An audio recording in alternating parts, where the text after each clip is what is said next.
Igituma mvuga ko dushigikiye abagira imyiyerekano yo kwiyamiriza nuko nkuko tumaze kuvyandika tukanabimenyesha no tukanabibwira n'abategetsi batandukanye bo kwisi no muri aka karere bamaze kuza ngaha nuko tuzokora ibishoboka byose kugira ngo tumubuze kwitoza irigira gatatu. Ivyo rero byo kugira imyiyerekano ni ibintu bitegekanijwe n'amategeko na cyane cyane ibwirizwa shingiro. Dutera kamo inzego zijeje umutekano na cyane cyane abapolisi.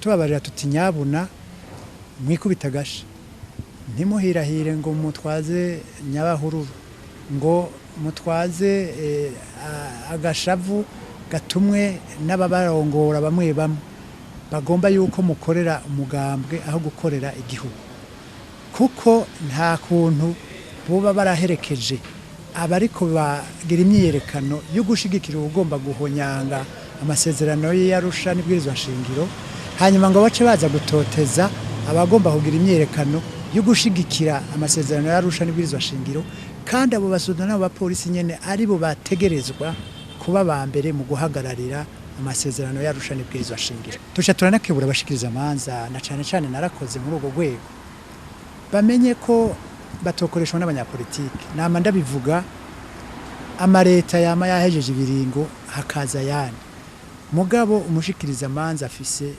akazi kamara imyaka ikwiranye n'ubuzima bw'umuntu amara mu kazi mu gihe utajejwe yani mabanga canke atamakosa y'akazi wakoze canke ngo witabe Imana hataragera ko wo kwigura rero leta y'iki gihe na cyane cyane itari kwikora vyiza ngo renga amategeko utegerezwa gukoresha ngo uzurahohotera abantu kubusa. Twabakebuye mu kurangiza twasavye amakungu yuko yo guma kurikirana hafi ibibazo vya politiki biri mu Burundi kugira atufashe cyane cyane gukinga ntasubire guseseka amaraso ya bene mu Burundi.